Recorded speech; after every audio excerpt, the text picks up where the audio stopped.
Bon, eh ben, écoutez, je vous propose de commencer notre webinaire. Alors, merci à tous d'être présents aujourd'hui pour ce webinaire qui présentera donc l'association Français du Monde ADFE, qui est présente évidemment dans le monde entier et en particulier dans la zone Asie-Océanie, qui est celle qui sera représentée aujourd'hui par de nombreux représentants de sections dans différents pays. Sachez que l'Association française du monde ADFE dans notre zone Asie-Océanie est présente au Cambodge, en Chine, en Corée du Sud, en Inde, au Japon, en Malaisie, aux Philippines, à Singapour, en Thaïlande, au Vietnam, en Australie, au Vanuatu, et qu'il y a de nouvelles sections qui se créent. Et donc, ce réseau continue à se développer. Nous avons le plaisir pour ouvrir ce webinaire, d'accueillir le président de Français du Monde, ADFE, Monsieur François Boucher, à qui je vais donner la parole pour une introduction. François, à toi. Merci, Raimé. Bonjour à toutes et à tous, chers et chers amis. C'est avec un grand plaisir que je vous accueille aujourd'hui pour ce webinaire consacré à Français du Monde ADFE en Asie, Océanie. Je veux d'abord saluer très chaleureusement l'ensemble des organisateurs de cette rencontre, en particulier Florian et Raimé, ainsi que toutes celles et tous ceux qui, dans chaque section de la région, s'engagent bénévolement au service de nos compatriotes. Leur action est précieuse, elle honore notre association et elle incarne chaque jour nos valeurs. Français du Monde ADFE est une grande association reconnue d'utilité publique, engagée depuis des décennies auprès des Françaises et des Français établis hors de France. Notre mission est simple dans son principe, essentielle dans ses effets. Défendre les droits de nos compatriotes, accompagner nos compatriotes dans leur démarche, les soutenir lorsqu'ils en ont besoin et porter leur voix auprès des institutions françaises. Mais ce qui fait véritablement la force de Français du Monde ADFE, ce sont avant tout les femmes et les hommes qui la font vivre. Et en Asie-Océanie, cette force est remarquable. Dans toute la région, nos sections locales agissent avec sérieux, générosité et efficacité. Elles accueillent, elles orientent, elles conseillent, elles soutiennent. Elles créent du lien là où l'éloignement peut parfois isoler. Elles rassemblent là où les parcours de vie dispersent. Elles font vivre la solidarité française bien au-delà de nos frontières.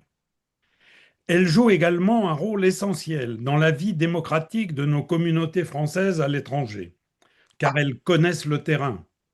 Elles entendent les préoccupations concrètes de nos compatriotes.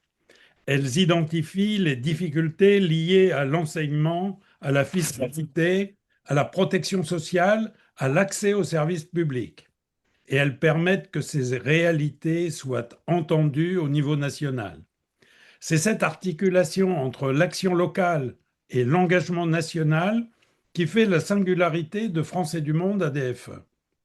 Lorsque nous défendons une école française accessible à tous, une fiscalité plus juste, une meilleure protection sociale ou une caisse des Français de l'étranger plus efficace et plus solidaire, nous parlons avec la légitimité de l'expérience du terrain. Nous parlons parce que nos sections agissent. Nous parlons parce que nos adhérents témoignent. Nous parlons parce que notre réseau est vivant. Nous approchons également d'un moment important de la vie démocratique, les élections consulaires.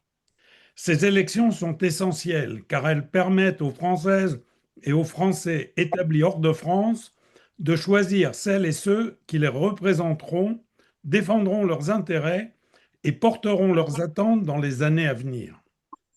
Français du Monde ADFE soutient dans de nombreux pays des listes composées de femmes et d'hommes engagés, souvent adhérents de notre association et toujours porteurs de nos valeurs de solidarité, de justice, de progrès et de citoyenneté. Je veux ici leur adresser un message simple et chaleureux. Bonne chance à toutes ces candidates et à tous ces candidats. Merci pour votre engagement, merci pour votre courage, merci de faire vivre la démocratie française à l'étranger. Être membre de Français du Monde ADFE, c'est bien plus qu'adhérer à une structure, c'est rejoindre une communauté de valeurs, c'est choisir l'entraide plutôt que l'isolement, c'est faire le choix de l'engagement citoyen, où que l'on vive dans le monde. Le webinaire d'aujourd'hui doit permettre de mieux connaître cette réalité, de découvrir les actions menées en Asie-Océanie et de montrer combien notre réseau est utile, concret et tourné vers l'avenir. À toutes celles et ceux qui nous écoutent aujourd'hui, je veux dire simplement, vous avez toute votre place parmi nous. N'hésitez pas à adhérer, bien sûr, je parle aux non-adhérents, n'hésitez pas à adhérer, à faire partie de notre grande famille. Je vous souhaite des échanges riches, fraternels, utiles, inspirants et porteurs d'élan. Merci de votre présence et excellent webinaire à toutes et à tous. Merci. Merci beaucoup, François, pour Juste un mot, je ne pourrai pas rester pendant tout le webinaire, ayant d'autres activités prévues ce matin. Mais Raimé me tiendra informé des résultats de ce webinaire qui sera sans nul doute extrêmement positif. Merci beaucoup, François. Très bien. Ben, écoutez, nous allons continuer après cette présentation de l'association. Je vais vous donner quelques informations sur l'association un peu plus en détail concernant son rapport, alors basé sur son rapport d'activité 2024-2025. Pour ceux qui ne connaissent pas l'association, rappeler un peu ce qu'elle est. Elle existe depuis maintenant 45 ans. Et si aujourd'hui, enfin, sur le document, vous voyez 99 sections locales, elles sont plus nombreuses aujourd'hui. Elles sont plus de 100 et c'est donc établies dans 100 pays différents à travers le monde et sur l'ensemble des continents, ce qui constitue un réseau très important, à la fois de partage d'expériences et de soutien, parce qu'il est fréquent lorsque quelqu'un se déplace, on envoie un petit mot aux représentants des différentes sections pour qu'ils puissent souhaiter la bienvenue aux personnes qui viennent. C'est aussi un bureau de permanent, un bureau à Paris, avec deux permanents, un permanent qui est à 100% de son temps et une permanente qui vient à mi-temps pour le soutenir et qui traite de l'ensemble des dossiers qui lui sont transmis. Si nos sections localement traitent évidemment des milliers de dossiers chaque année, le bureau parisien aussi, en plus de son activité, traite aussi des dossiers individuels et sur l'année 24-25, plus de 159 dossiers ont été traités.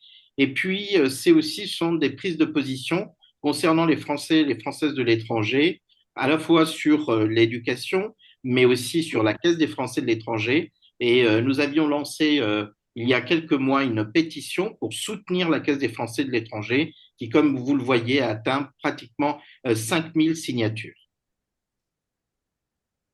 Alors, voilà, nous avons alors l'association se compose évidemment de ses adhérents qui aujourd'hui sont plusieurs milliers à travers le monde et elle est composée aussi d'un conseil d'administration composé de 21 membres qui gère l'association et d'un bureau national qui aujourd'hui est représenté avec François Boucher qui est notre président.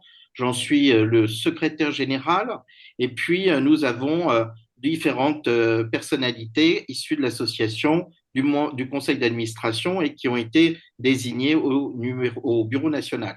Alors, sachez que la démocratie est vivante au sein de notre association puisque le bureau national est renouvelé tous les ans et en concernant les administrateurs, ils sont renouvelés tous les 3 ans.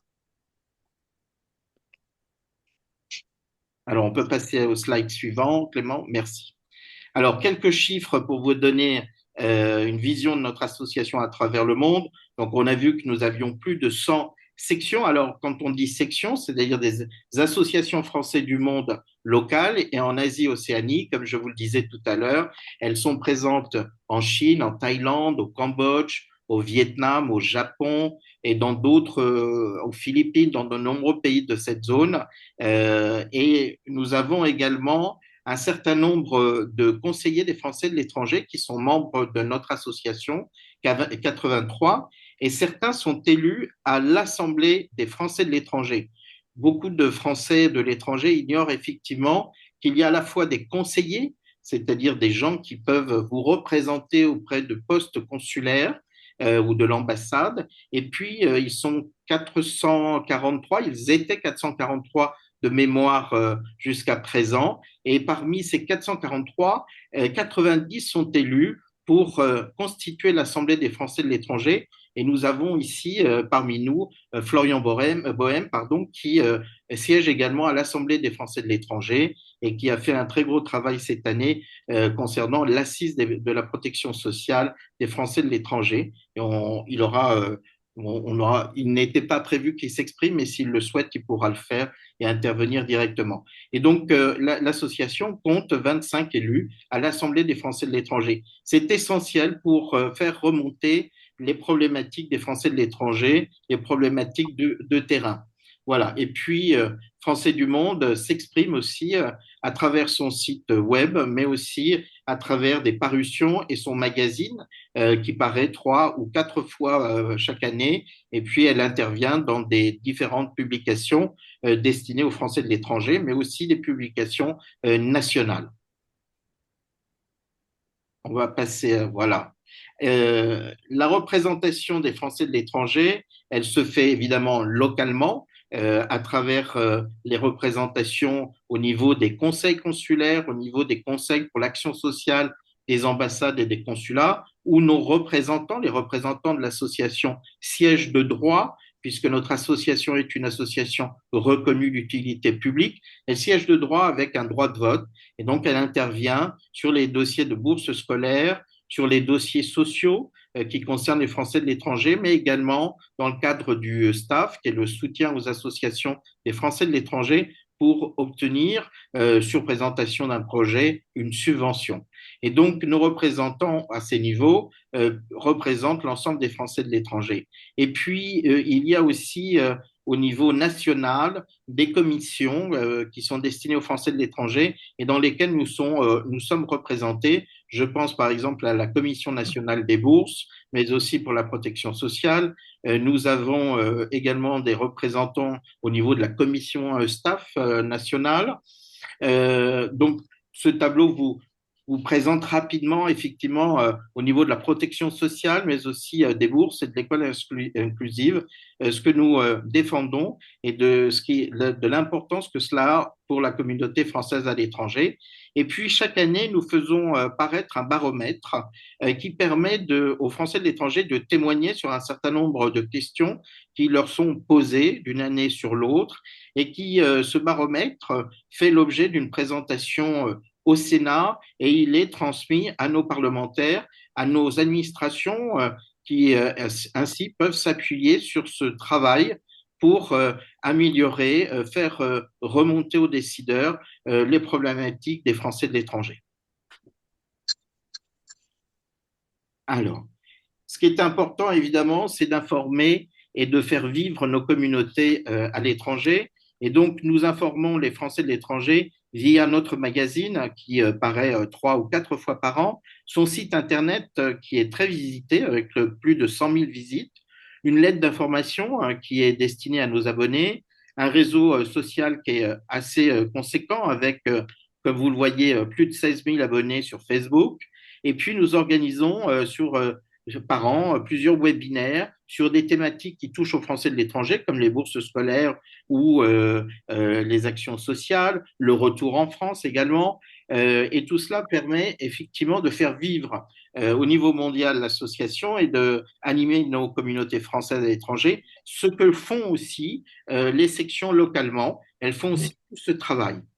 Euh, Concernant la vie associative, comme vous pouvez le voir, nous participons au niveau national, au prix Florian, qui est un prix lié à la francophonie.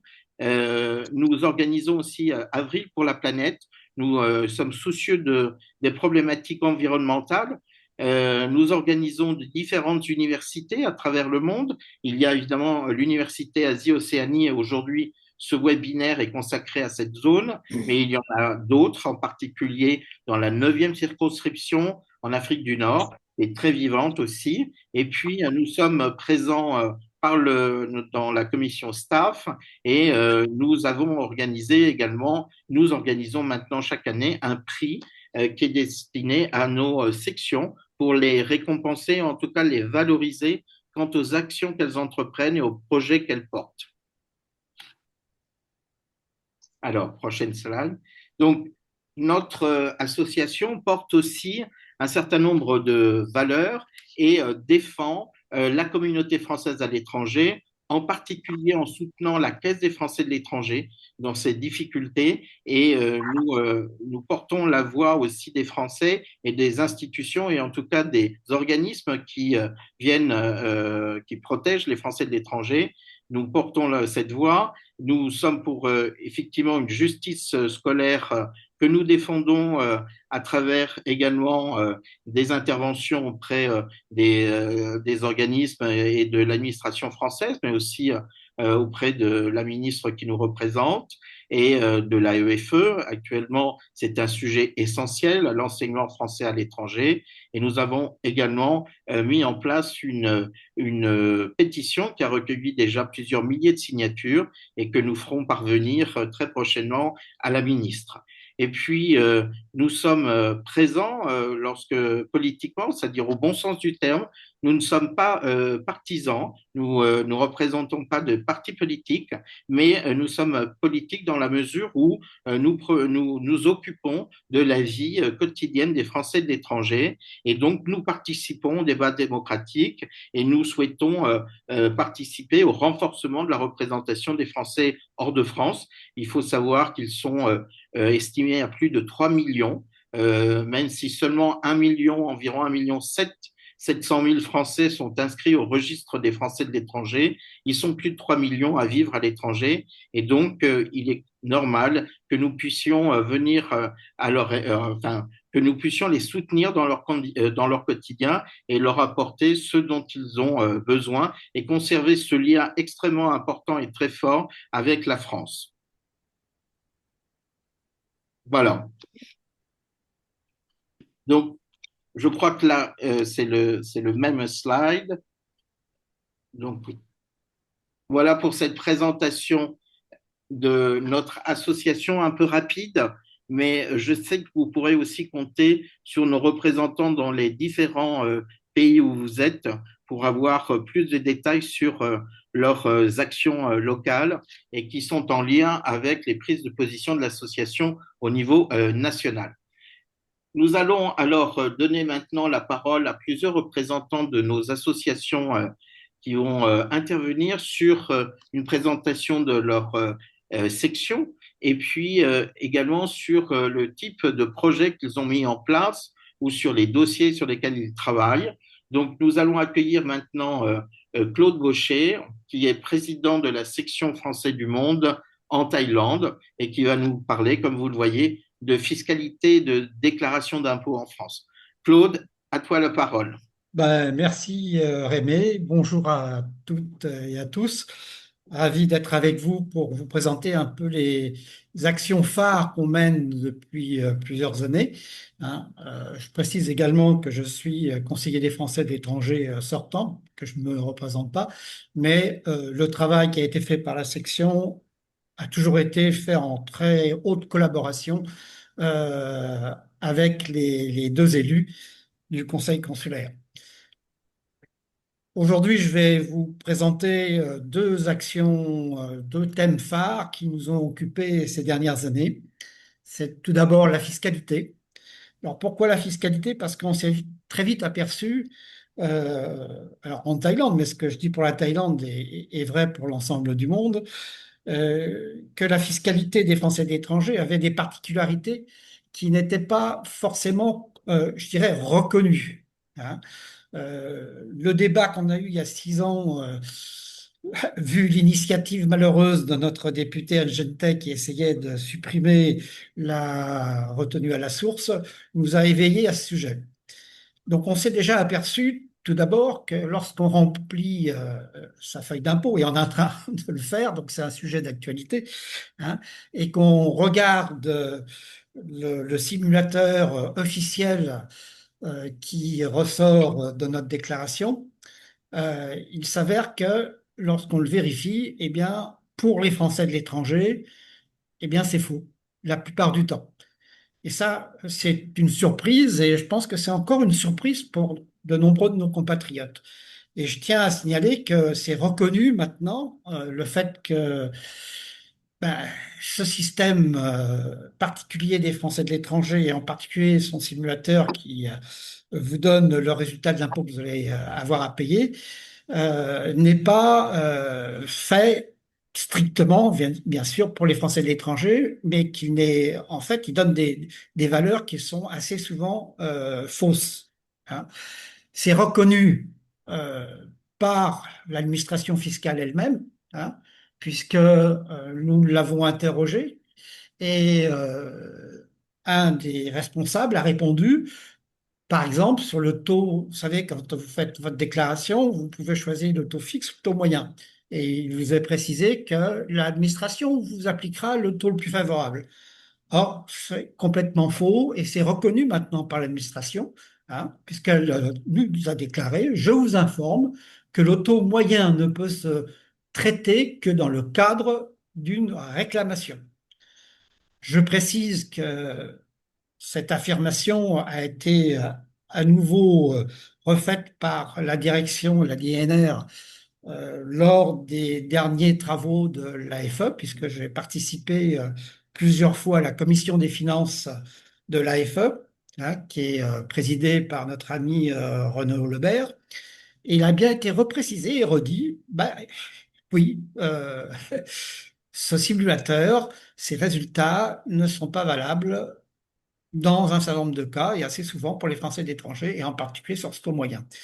Donc, nous avons décidé, il y a maintenant à peu près 4 ans, de soutenir une initiative citoyenne de l'un de nos compatriotes qui s'appelle Bernard Ribet, qui a créé un simulateur qui, justement, lui, va répondre aux cas spécifiques des Français de l'étranger, hein.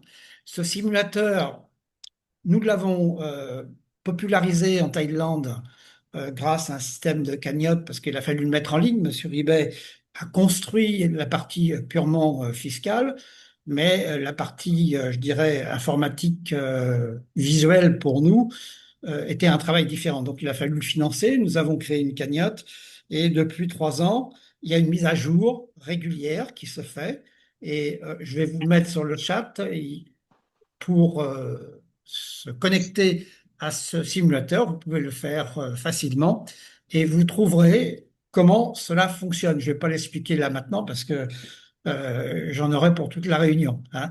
Mais l'explication est donnée d'une façon assez claire dans les premières pages et ensuite, il faut le faire fonctionner, vous allez très bien comprendre.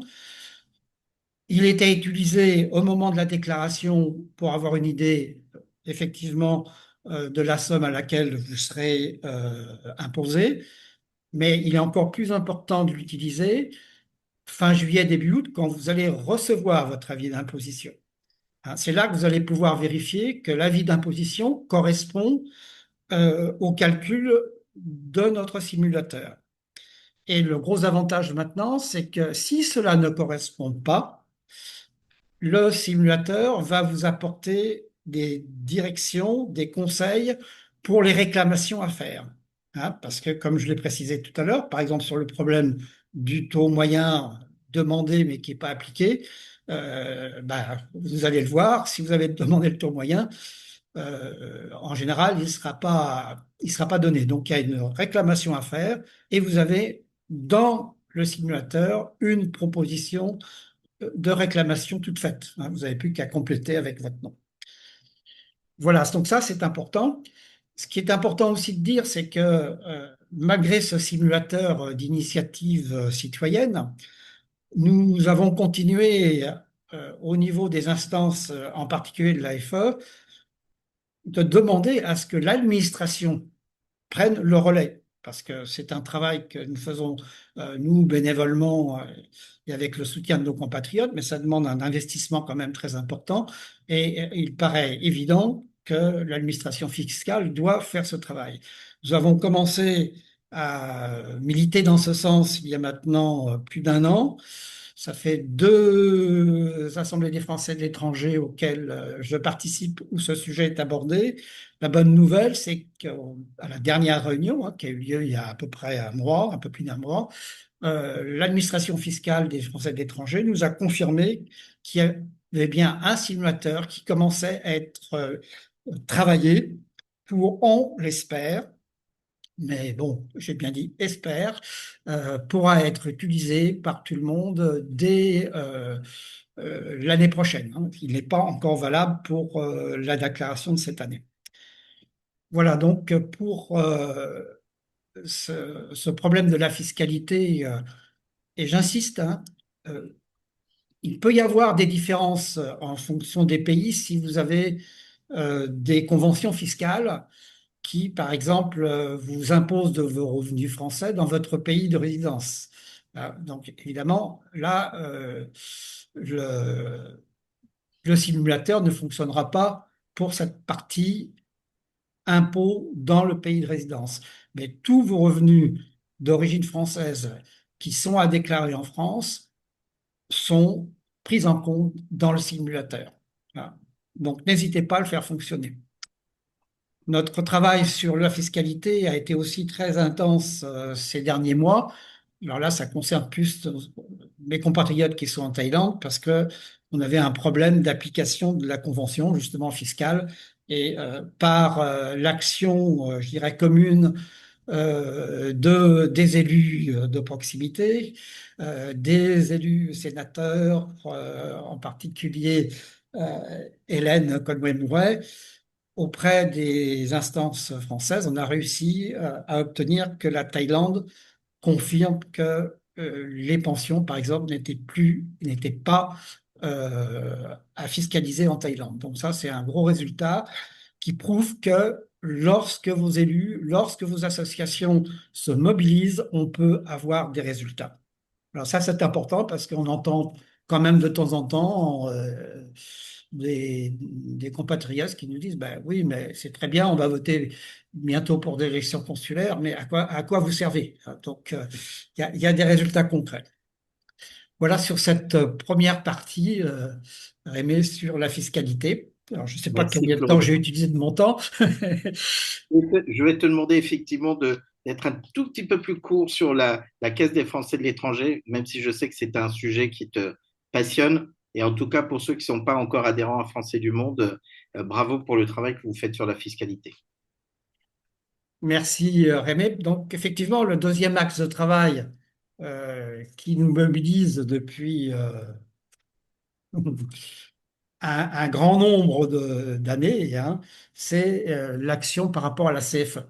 Bon, il y a des actions qui ont été menées au niveau national. Nous avons aussi mené des actions au niveau local, hein, en particulier au moment où il y a eu la décision du conseil d'administration de passer la Thaïlande de la zone 2 en zone 3, ce qui a été évidemment très défavorable pour nous. Nous avons créé un collectif d'associations, et ça, je tiens à le signaler parce que c'est une force. Il faut, quand nous avons des problèmes communs à tous, essayer de se regrouper, hein.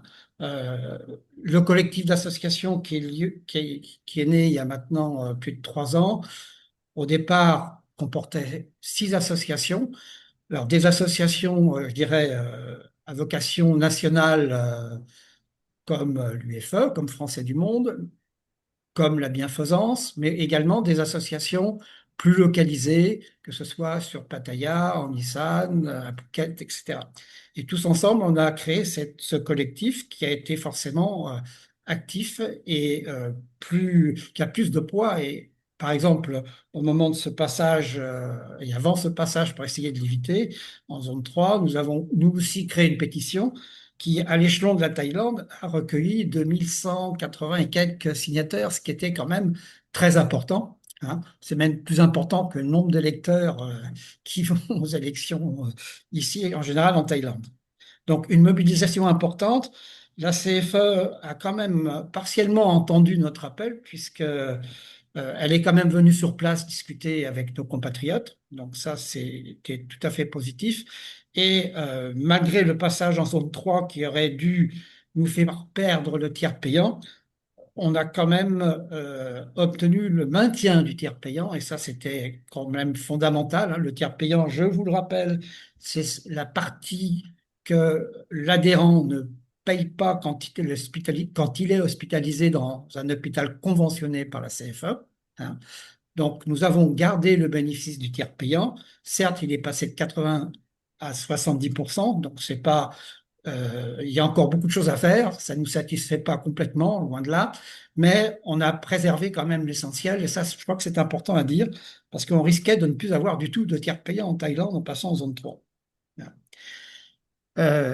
Nous avons également mis en place avec l'association AFBT, qui est une association de bienfaisance, une expérience très intéressante qui, je pense, peut être élargie bien au-delà de la Thaïlande, c'est permettre justement un tiers payant, hein, à 100% dans des hôpitaux, certes de qualité, mais beaucoup moins chers que les hôpitaux généralement conventionnés par la CFE, hein, pour en particulier des personnes qui n'ont pas les moyens de financer le reste à charge, hein, parce que 30% quand on va dans un hôpital, on va dire type international, on peut avoir de grosses sommes à payer, et des compatriotes qui n'ont pas de complémentaire, il y en a quand même au moins 40% en Thaïlande, d'après les études qu'on avait faites, se trouvent vraiment dans une situation sociale très délicate. Hein. Donc cette expérience, elle fonctionne maintenant depuis un an.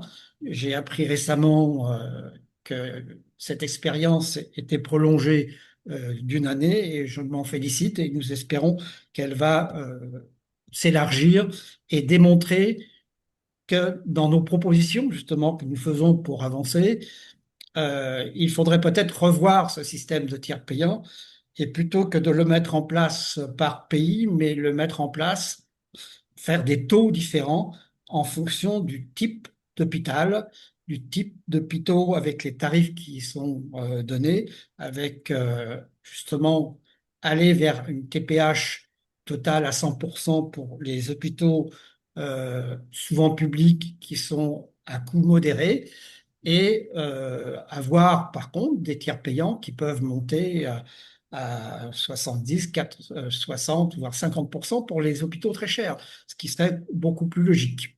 Donc ça, c'est une de nos revendications que nous allons continuer à porter. Hein. Nous avons également, et ça a été repris au moment de la convention que nous avons, les assises de la protection sociale auxquelles nous avons largement participé, hein, puisque nous avons été animateurs et à l'initiative de 8 réunions sur la Thaïlande. Et dans ces conclusions, outre le problème de la TPH, il y avait aussi faire un remboursement, revenir à ce qui était avant la réforme de 2018, c'est revenir à un remboursement au taux français, ce qui mettrait tout le monde à égalité, que vous soyez français de Thaïlande, du Maroc, des États-Unis, bon, ou autre, on serait traité de la même façon, ce qui serait donc à la fois juste et qui permettrait, on en est à peu près certain, vu les dépenses que nous pouvons estimer ici, qui permettrait d'inciter nos compatriotes à aller vers des soins les moins chers, puisque de toute façon, ils seront plus remboursés au pourcentage, mais aux frais qui correspondent à la France. Donc ça, c'est une des réformes que l'on propose. Entre autres, on propose également une réforme de la gouvernance, hein. Et là, il n'y a rien d'attaque personnelle, mais essayer d'aller vers une gouvernance plus démocratique, d'une part en élisant à peu près la moitié du conseil d'administration directement par les adhérents, et l'autre moitié élue par les conseillers des Français de l'étranger et non pas par les conseillers de l'AFE, ce qui crée une, euh, une étape supplémentaire, si je puis dire. Donc, essayer de mettre les décideurs le plus proche possible des gens de terrain. Revoir également, parce que c'est peut-être marginal, mais ça quand même, c'est pas si marginal que ça en fait. Actuellement, les personnes âgées de plus de 70 ans ne peuvent pas se présenter au conseil d'administration. Et ça implique quand même bon, que, par exemple, les retraités ne soient pas vraiment représentés au sein de ce conseil d'administration.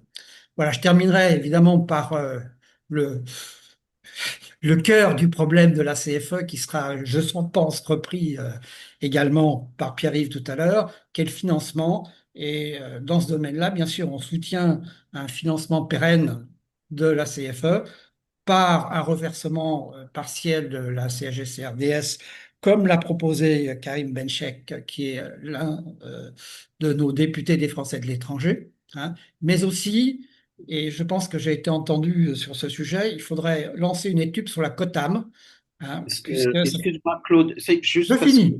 Voilà, voilà, je finis. Une étude sur la COTAM qui pourrait également être un moyen de financer de façon pérenne la CFE. Voilà, alors je m'excuse si j'étais passé un peu de mon temps. merci beaucoup, Claude. Et puis, on va donner la parole justement. Merci. En tout cas, ça prouve la vitalité des sections et les débats qui peuvent y avoir au sein de l'association concernant effectivement l'avenir de la Caisse des Français de l'étranger. Et sans plus attendre, on donne donc la parole à Pierre-Yves Dupuis, qui représente l'association à Hong Kong, mais qui est aussi membre du conseil d'administration de la Caisse des Français de l'étranger, parce que notre association y est représentée. Pierre-Yves, bonjour. Et Bonjour, merci. vous m'entendez bien? Très bien. Ok. Merci beaucoup Raimé et merci Claude pour les propositions et je confirme que Claude a été un très très bon interlocuteur au fil de ces 5 dernières années. Donc bonjour à tous bonjour à toutes et à tous. Et oui, je suis membre de Français du Monde à Hong Kong depuis 2006, mais j'en suis pas le représentant. Le président, il s'appelle Joël Leduc. Je suis également élu conseiller consulaire depuis 2021 et je suis administrateur de la CFE et c'est à ce titre que j'interviens aujourd'hui et je salue sa présidente qui est parmi nous. Donc aujourd'hui, je vous parle de la catégorie aidée. La catégorie aidée, c'est une tarification spéciale de notre produit, en fait, Monde Expat, c'est-à-dire de la couverture santé dans tous les pays pour les personnes les moins aisées. Sa création, elle résulte d'une loi votée sous Jospin en 2002. Cette catégorie aidée a été imaginée comme un contrat solidaire avec un coût devant être assumé par les autres contrats. C'est les autres contrats qui payent pour la catégorie aidée. Donc la catégorie aidée, elle est attribuée sous condition de ressources. Il faut que le foyer ait un revenu en dessous du demi-plafond de la sécurité sociale. Donc en gros 24 000 euros par an et à peu près donc 2 000 euros par mois. La tarification, elle est unique, qu'on soit seul ou qu'on soit en famille. Et elle coûte actuellement 228 euros par trimestre. Donc pourquoi aujourd'hui on a pris la catégorie aidée comme thématique dans ce webinaire? Je vais détailler les points ci-dessous, mais c'est avant tout parce que cela concerne les associations et les élus de terrain, parce qu'il y a des populations françaises mixtes précaires en Asie du Sud-Est qu'il faut aider. Alors c'est inégalement réparti, hein, bien sûr, c'est pas dans tous les pays. Ensuite, parce que c'est devenu une thématique de campagne des consulaires en Asie du Sud-Est, mais aussi parce que la solidarité, ce n'est pas qu'une histoire d'argent, c'est aussi humain et moral, et qu'il y a des personnes qu'il faut protéger des attaques en ce moment. Et puis enfin, parce qu'il y a un questionnement légitime sur qui détient les leviers d'action là-dessus, et pour faire quoi. Donc, je développe un peu ce que je viens de dire. C'est une thématique locale. Pourquoi? Parce que ce sont des associations d'entraide comme FDM qui conseillent, qui expliquent leurs droits à celles et à ceux qui ne savent pas forcément qu'ils peuvent bénéficier de certaines aides. Donc, celles-ci, mais aussi les aides sociales, les bourses, etc. Donc c'est vraiment les associations qui vont à la rencontre des gens sur le terrain. Ensuite, ce sont les conseillers et les associations qui aident à faire les dossiers. Souvent, les personnes qui postulent, on va dire, sont pas toutes capables de faire les dossiers. Puis les consulats les reçoivent et les valident. Et enfin, les élus les valident en conseil consulaire. Cela rentre d'ailleurs, petite parenthèse, dans les attributions des conseillers des Français de l'étranger, et j'allais dire, il n'y en a pas tant que ça. Voilà. Le processus, c'est aussi que les consulats vérifient tous les 3 ans les ressources des dossiers existants. Et enfin, je pense que ce double travail des associations sur le terrain, c'est-à-dire aller à la rencontre des gens, leur dire vous avez le droit à ça, ça, ça, ça permet aussi de faire remonter la réalité du terrain au niveau des consulats, parce que vous le savez, au consulat, les consulats adjoints, ils tournent tous les 3 4 ans. Parfois, la réalité du terrain, elle est méconnue. Puis en plus, ça nourrit l'image négative des Français de l'étranger qui seraient tous riches. Le point suivant, c'est que c'est un thème de campagne imposé, j'allais dire, par un camp actuellement. Donc, la catégorie aidée, elle est sous le feu des projecteurs. Pourquoi? Parce que c'est une obsession classique, populiste, qui consiste à accuser les plus précaires de percevoir trop d'aide et de faire coller le système. Ça, c'est classique, mais on y revient actuellement. Et parmi, en fait, tous les thèmes qui pourraient être légitimement abordés dans cette campagne sur la CFE, par exemple, l'inversion de la pyramide des âges, la baisse des contrats groupes, le gel des contrats ex, la baisse des budgets de l'État, le seul thème des catégories aidées, pour l'instant, est abordé parce que tout simplement, il ne représente pas beaucoup d'électeurs. Maintenant, je voudrais vous donner quelques chiffres et twister un peu quelques idées reçues. Parce qu'on vient de faire une étude sur les catégories aidées au conseil d'administration. On en avait besoin pour le conseil d'administration du mois de décembre. Donc, le chiffre avancé d'un coût global par an de 5 millions d'euros que vous voyez passer, c'est la différence entre la cotisation théorique et la cotisation encaissée. C'est ce qu'ils auraient dû payer s'ils n'étaient pas en KTD, moins ce qu'ils payent réellement. Donc, ça fait 5 millions d'euros. Mais il est trompeur. Et je suis un peu contre cette manière de présenter les faits, parce que nous avons des chiffres qui montrent que ces catégories aidées consomment moins en moyenne que les gens qui payent la cotisation normale. Et c'est d'une logique implacable. Les populations pauvres n'ont pas la trésorerie pour avancer les frais médicaux. Et d'ailleurs, Claude le rappelait à propos du tiers payant sur la Thaïlande. Donc, elles consomment moins, malheureusement. Et encore moins quand la famille est nombreuse. Donc, je vous donne le chiffre des catégories aidées dans le monde. Il y a actuellement 2200 contrats. Et ça fait 3600 bénéficiaires en tout. Donc, cela fait un nombre d'ayants droit très faible en réalité. Ça fait 0,6 ayants droit par contrat. C'est donc vraiment un mythe de croire qu'il y a des familles nombreuses avec beaucoup d'ayants droit qui se gavent grâce à la catégorie aidée. C'est l'inverse. Et enfin, les pauvres, il y a un effet de seuil qui fait que certains reviennent parce qu'ils ont une petite hausse de revenus ou il y a un taux de change qui a vraiment évolué, qui reviennent juste au-dessus du niveau de ressources et ça les exclut de la catégorie aidée et ça, c'est vraiment pas juste. En revanche, et c'est vrai qu'il y a quelques concessions à faire, la catégorie aidée coûte actuellement moins cher qu'avant la réforme de 2018. Tout simplement parce que avant le prix était, la tarification était individuelle. Donc un couple, c'était 2 personnes, donc ils payaient 2 fois la cotisation.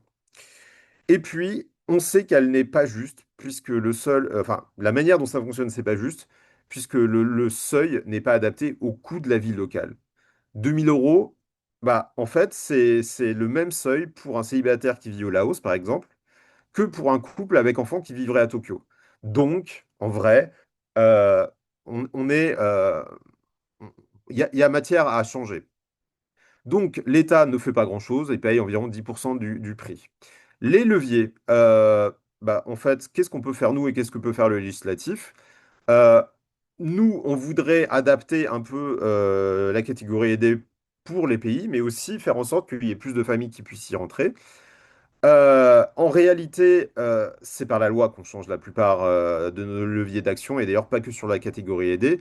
On a un gouvernement qui veut réformer actuellement, on n'a aucune info, on sait qu'il travaille dessus, mais c'est tout. On espère juste que ça débouchera pas sur une usine à gaz et que ça découragera pas les consulats de traiter les dossiers de catégorie D. On sera interrogé en tant que conseil d'administration, mais on ne pourra évidemment pas dicter au gouvernement ce qu'il doit faire. J'enchaîne sur mon deuxième point aujourd'hui, qui est le conseil d'administration. Euh, la gouvernance actuelle, je le rappelle, résulte d'une alliance entre les élus FDM et UFE. Ça peut paraître incongru, mais c'est ainsi. Et le représentant des mutualités au conseil d'administration. On a fonctionné comme ça depuis le début et ça fonctionne toujours. Le but, c'était de maintenir, de préserver le statut de caisse de sécurité sociale de la CFE. Pourquoi? Parce qu'en face, l'opposition, elle se divise en deux groupes. Un groupe dont le but est d'arriver à l'équilibre financier à tout prix et sans intervention de l'État, c'est-à-dire fin de toute la catégorie aidée, des contrats ex, augmentation, et puis on remet de la carence. Et un second groupe qui propose, lui, de travailler à un passage, enfin qui travaille déjà, un passage à un modèle assurantiel. Et ils ont tous comme point commun de ne pas reconnaître la légitimité de notre majorité. Mais bon, c'est un point de détail. Euh, à ce titre, et comme quelqu'un l'a rappelé juste avant, il y a des élections à venir. Je rappelle que la majorité peut basculer lors de l'élection de la nouvelle AFE, car l'AFE envoie 3 représentants au Conseil. Il faudra donc être hyper vigilant et ne pas s'éparpiller. Je conclus. En termes de bilan, bah, deux choses. D'abord, on a sauvé le système pour un temps. J'allais dire pour encore au moins 5 ans sur les bases actuelles. C'est largement suffisant pour une réforme si les gens veulent vraiment s'y attaquer. On a amélioré le service client. Tous les indicateurs sont à la hausse et on a lancé les espaces personnels. La mission de l'IGAS n'a d'ailleurs retrouvé rien à redire, sincèrement, concernant la qualité du travail des agents là-dessus. Et on a lancé plein de chantiers là actuellement pour améliorer le traitement des demandes et notamment beaucoup de choses qui passent par l'intelligence artificielle. Et ce que je voulais dire maintenant, c'est que si on n'avait pas passé notre temps à éteindre l'incendie et à essayer de limiter les pertes chaque année, et si on avait eu de l'argent à investir, moi je vais vous dire ce qu'on aurait voulu faire, c'était de faire repartir le portefeuille à la hausse. En vrai, la réforme devait apporter des jeunes, hein, mais cela, ça a fait un gros flop. Donc nous, pour faire repartir le portefeuille à la hausse, on a identifié tous les leviers, le prix qu'il faudrait évidemment baisser, plus de marketing, mais aussi besoin du réseau consulaire, avec une communication obligatoire. Nous, on se bat pour que les consulats communiquent sur la CFE. On voudrait aussi avoir des informations sur les mouvements en temps réel pour savoir où sont les Français dans le monde. On voudrait s'appuyer sur les conseillers consulaires beaucoup plus. Et puis, on voudrait développer un réseau de courtiers qui soit là vraiment pour faire signer les adhérents. Et pour ma part, je pense qu'un des gros leviers de développement, et c'est pour rejoindre un peu les propositions de Claude, serait le développement de la téléconsultation avec des accords locaux pour les gens. Et j'ai fini. Merci beaucoup, Pierre-Yves. Comme vous le Voilà, je vous voyez, remercie. on est très actif sur les différentes thématiques, en particulier la Caisse des Français de l'étranger. Les Français du monde, et en particulier ces sections locales, s'intéressent aussi à beaucoup d'autres sujets. Et on va donner la parole maintenant à Christine Gauthier et ensuite à Mona Hard du Cambodge et qui vont effectivement nous parler d'autres thématiques qui sont également très importantes pour les Français et les Françaises de l'étranger. Je vous donne Bonjour la à tous. parole. Bonjour à vous. Donc moi je suis donc Christine Gauthier, je suis juste une nouvelle trésorière à Français du Monde ADFE au Cambodge et j'aimerais vous parler de l'application de sororité.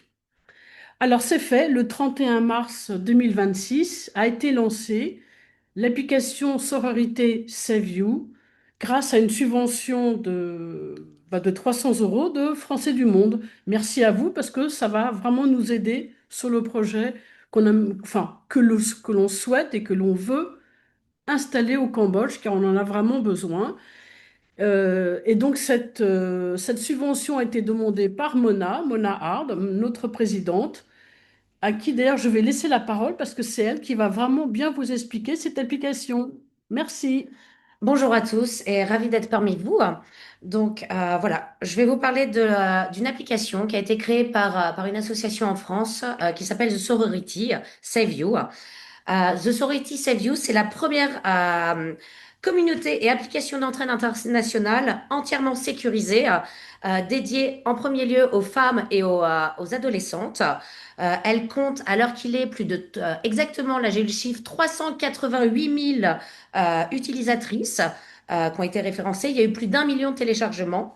En fait, c'est un système d'entraide entre femmes et adolescentes de plus de 15 ans. Si des adolescents de moins de 15 ans veulent s'inscrire, elles peuvent le faire, mais avec une autorisation parentale. Et en fait, le but, c'est de s'entraider. Et alors, c'est une application qui est valable maintenant partout dans le monde. Elle existe maintenant en 18 langues. Alors, nous, on se concentre sur nos françaises de l'étranger. Mais en fait, cette application a pour but d'agir et de s'entraider contre toutes les formes de violence que les femmes et les adolescentes peuvent rencontrer au cours de leur vie. Alors, on va parler de harcèlement, on va parler de cyberharcèlement qui est le plus important, et notamment dans les collèges et lycées. On va parler aussi de l'isolement, de la discrimination et bien évidemment des violences conjugales et intrafamiliales. Et en fait, grâce à cette application, toute personne qui se retrouve dans un besoin urgent d'avoir de l'aide peut trouver une écoute et même un lieu sûr pour pouvoir être aidé. Alors, pourquoi cette application et pourquoi nous, on a voulu la développer pour nos Françaises du Cambodge? Faut savoir que alors, grâce à Français du Monde, Christine vous montre, on a imprimé pas mal de petits dépliants. Mais ça, j'expliquerai après la suite, Christine. Ok.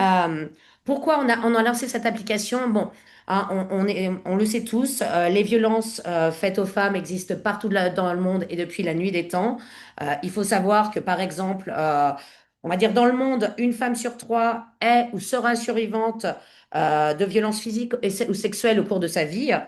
En France, par exemple, 100% des femmes ont été ou seront victimes de harcèlement. Et vous avez le triste chiffre d'une femme sur trois meurt sous les coups de son conjoint ou ex-conjoint tous les 3 jours.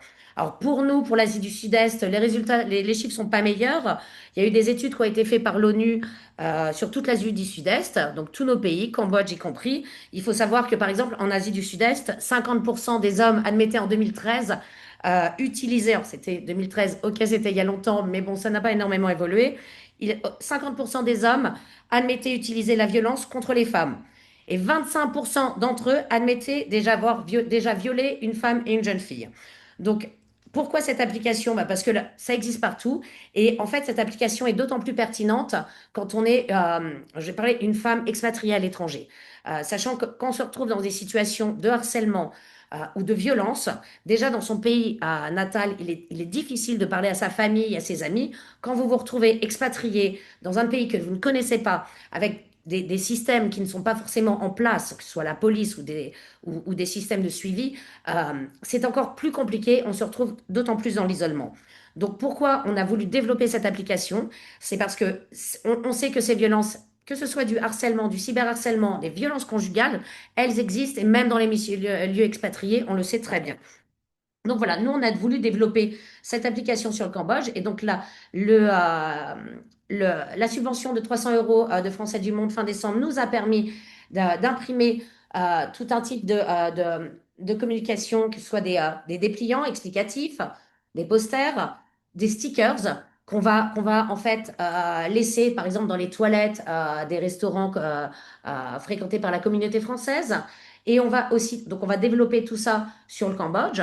Donc, on est déjà sur les principales villes, on est en train de le développer. Et puis, et ce qu'on va créer, alors, en fait, ce qu'on aimerait faire, c'est pouvoir créer aussi ce qu'on appelle des espaces refuges. Ça va être des lieux sûrs, des espaces sûrs. Ça va être des restaurants, des bars, des médecins, ça peut être des magasins, où, je ne sais pas, une femme ou une jeune fille qui se fait suivre dans la rue pourra facilement, via cette application, parce que dès qu'on l'ouvre, il y a une géolocalisation et on peut trouver toutes les personnes qui sont autour de nous, qui sont connectées, et on peut trouver tous ces lieux sûrs. Donc ça permet, cette application, rien que de l'avoir sur son téléphone, ça permet déjà d'être assuré, et ça permet de créer un réseau d'entraide. C'est-à-dire que face à ce genre de situation, et j'imagine qu'il y a pas mal de femmes, et même des messieurs, hein, parce que cette application a été développée d'abord pour les femmes et les jeunes filles, et a été récemment développée, il y a une partie qui se fait pour les hommes. Donc c'est bien séparé.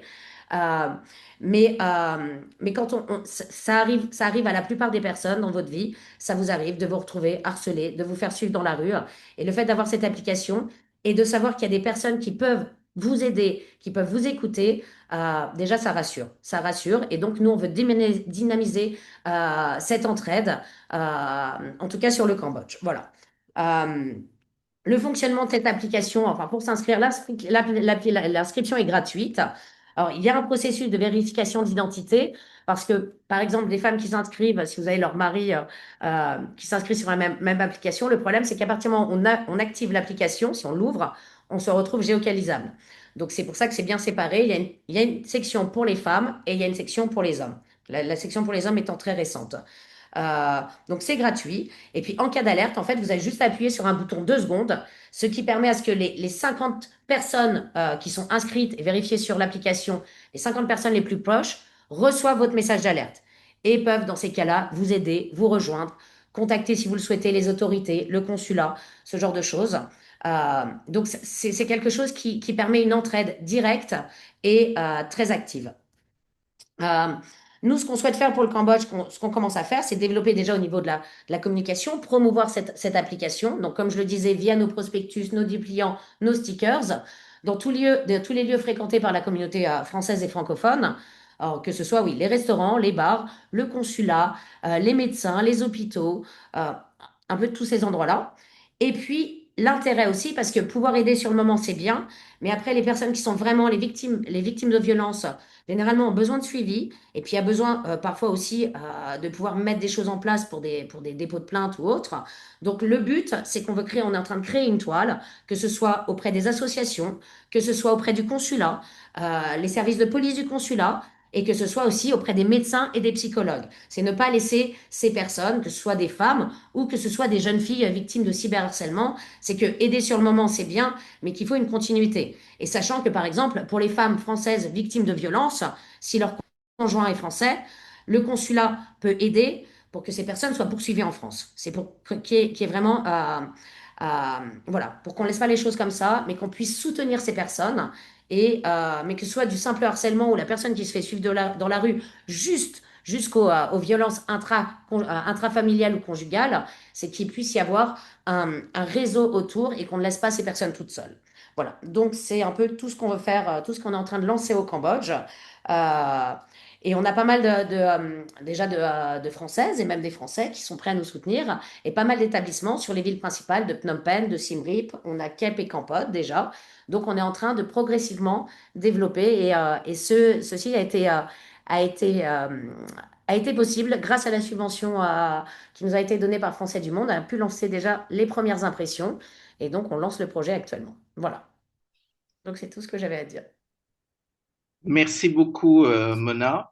Christine, est-ce que tu veux ajouter quelque chose? Ah non, non, non, non, c'est très bien. On a fait ça, c'est à Si vous deux. avez des questions après, elles seront Voilà. bienvenues. Alors, on passera aux questions après. En tout cas, bravo pour tout ce travail et puis ravi que le prix, enfin la subvention que vous avez eue de la part de Français du Monde, du Bureau national, vous a aidé dans ce projet qui est vraiment important et qui pourra, en tout cas, je souhaite qu'il puisse se développer dans d'autres pays de la zone parce qu'il est essentiel. Merci beaucoup. Je me permets juste de te dire que Clément, sur la slide, là, a mis le QR code justement de l'application. Donc, toutes les personnes qui souhaitent, c'est gratuit, hein. Vous pouvez être membre de l'association en France, hein, mais le fait de s'enregistrer sur l'application est gratuite. Il faut juste après avoir une pièce d'identité, il y a une reconnaissance faciale. Mais pour ceux qui souhaitent déjà s'inscrire, vous pouvez le faire sur le QR code, sur la slide que vous avez en face de vous sur l'ordinateur.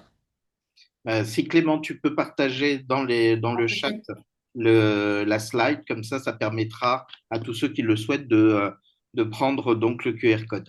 Très bien, bah, Merci. merci beaucoup Mona, merci Christine. Et Merci puis, à vous. on va Merci. passer à une autre thématique qui est aussi beaucoup travaillée au sein de Français du Monde et au niveau des associations locales à travers tous nos différents pays. C'est tout ce qui touche à l'éducation et à la jeunesse, hein, puisque vous savez que l'avenir de l'enseignement français aujourd'hui est en question et il y a plusieurs commissions sénatoriales, mais au niveau de l'Assemblée nationale aussi, qui réfléchissent à cet avenir et on a la chance aujourd'hui d'avoir Franck Pajot avec nous qui va nous en parler, j'espère, dans un laps de temps qui sera respectueux du timing. Franck, s'il te plaît, et même si c'est un sujet très, très important, Voilà, et donc je donne la parole à Franck Pajot qui, lui, représente la Chine. Merci, Raimé. Oui, j'ai bien compris qu'il allait falloir faire vite. Pourtant, sur un sujet tu l'as dit en introduction, qui préoccupe la communauté française, et on va essayer de comprendre. Je vais essayer de vous donner quelques éléments pour comprendre effectivement la crise actuelle, et puis essayer d'identifier, puisque on a parlé des élections, les choix politiques derrière cette réforme, hein, puisque je ne pense pas que l'enseignement français à l'étranger soit remis en cause, mais disons son modèle remis en cause. Donc moi, je suis président de Français du Monde en Chine du Nord. Je suis élu consulaire, hein, pour encore quelques temps, parce que je ne me représente pas. Et je suis aussi responsable national au SNES FSU. Je suis détaché à l'Agence pour l'enseignement français à l'étranger, et donc du côté détaché et déchargé pour une organisation syndicale. Donc je suis au cœur de toutes ces discussions. Donc pour bien comprendre effectivement ce réseau, en guise d'introduction vraiment rapide, hein, euh, c'est une première préoccupation pour les familles expatriées, évidemment, hein, pour pouvoir scolariser leurs enfants, mais pas seulement. C'est aussi une préoccupation pour l'attractivité économique, mais aussi pour le rayonnement culturel et linguistique de la France.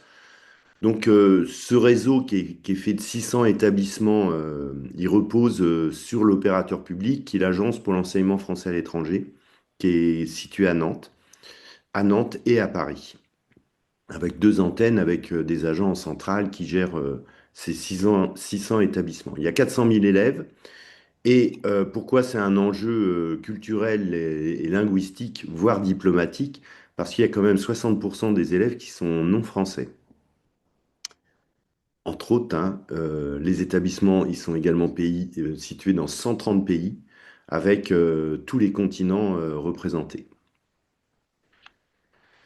Alors, pourquoi c'est un élément en charnière, hein? Parce qu'on a annoncé en décembre un déficit de plus de 60 millions d'euros.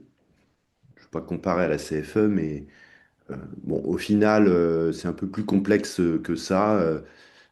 Les parlementaires ont réagi parce qu'en février, au dernier conseil d'administration, il y avait finalement un excédent de 3 millions. Alors, il y a de l'argent, et notamment en Chine, qui remonte pas, ou qui remonte difficilement en centrale, ce qui explique ces différences de chiffres et ces différences de vision. Vous avez compris qu'il y avait quand même un contexte budgétaire qui était extrêmement difficile, mais évidemment, l'agence est à genoux parce qu'on la met à genoux, et parce que l'État, représenté par Macron, la met à genoux. On ne sait pas qui tire les ficelles sur ces questions-là. On en a une petite idée, évidemment, mais depuis 2017, il y a des coupes budgétaires qui fait que l'agence ne peut plus fonctionner dans l'État. Donc il y a des missions parlementaires, effectivement, qui travaillent sur les propositions ou sur les visions qu'on pourrait avoir sur l'opérateur public. Alors, je reviens pas sur un certain nombre de choses parce qu'il faut que j'aille vite, hein, mais euh, je vais juste parler de l'évolution politique, hein. Depuis 2018, il y a trois types d'établissements dans l'agence. Il y a des établissements qui sont en gestion directe, qui sont directement liés à l'agence, hein, qui sont des établissements publics qui marchent comme un établissement public avec une comptabilité publique, et avec, pour les personnels, qui sont aussi nos électeurs, souvent, des statuts publics, même pour ceux qui sont en droit local. C'est important aussi pour toute la communauté de comprendre ça. Nous avons des établissements conventionnés qui sont conventionnés avec l'agence. Alors tout ça est homologué. Vous me poserez question si vous en avez le temps tout à l'heure, hein, mais c'est important de le dire, ces conventions, la différence avec un établissement public principal, c'est que la gestion est faite par des parents. Et puis vous avez des partenaires. Ces partenaires sont des établissements privés. Ils se sont beaucoup développés depuis ces dernières années, avec la volonté d'Emmanuel Macron de doubler le fameux cap 2030, de doubler les effectifs dans le réseau, mais sans vraiment de moyens, voire avec des moyens en baisse. Alors ce qui a changé, et ce qui est vraiment l'enjeu politique, c'est que c'est la répartition entre ces trois établissements, trois types d'établissements qui a changé depuis 2017. Pour faire vite, on avait 54% de partenaires en 2017, on en a maintenant 65%.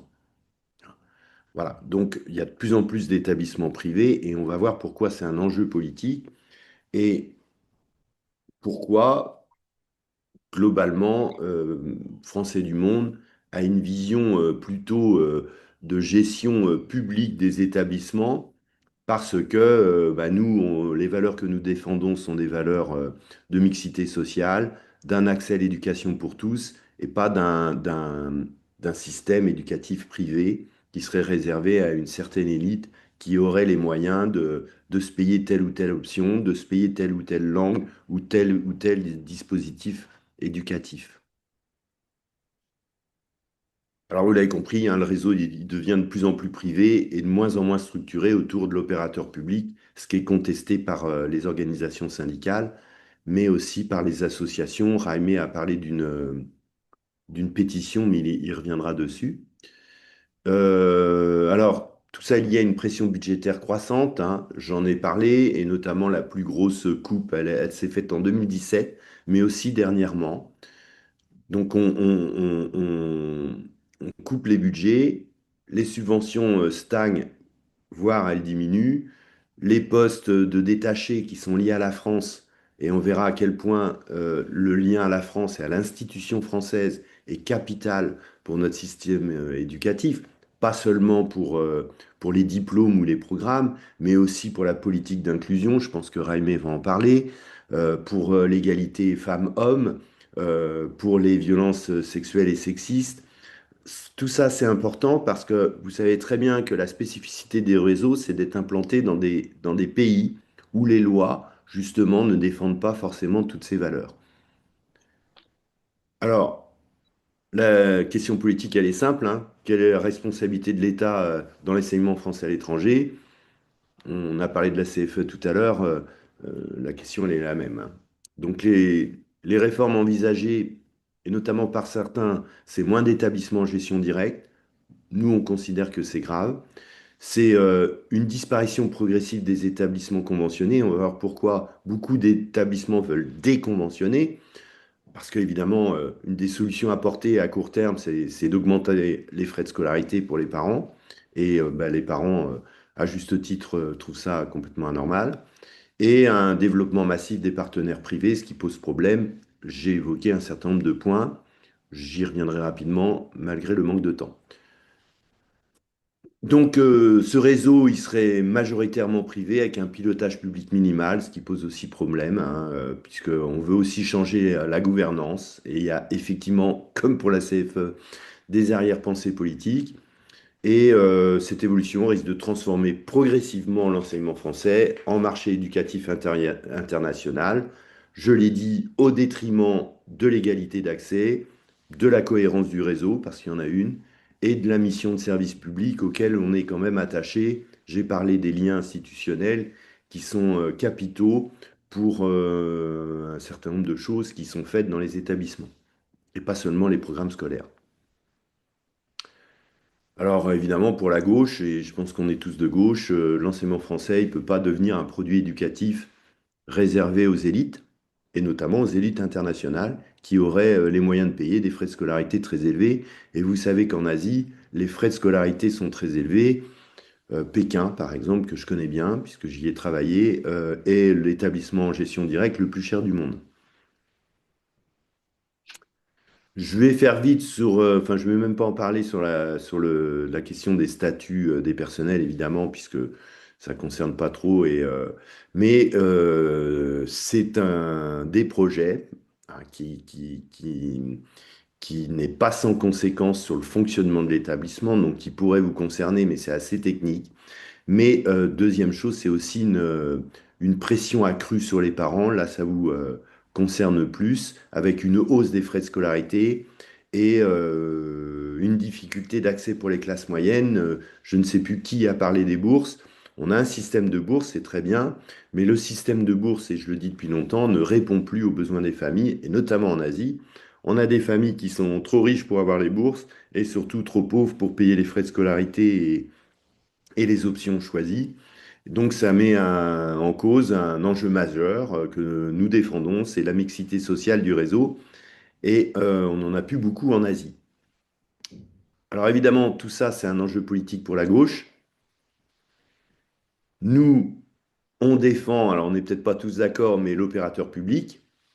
Donc l'AEFE, malgré la lourdeur des difficultés, doit rester le pilier du réseau. On doit garantir l'accessibilité sociale et pas devenir un enseignement réservé aux élites internationales. On verra que dans certains établissements partenaires, on commence à faire payer les options, alors que les options font partie du cursus éducatif. On fait payer plus cher les sections internationales.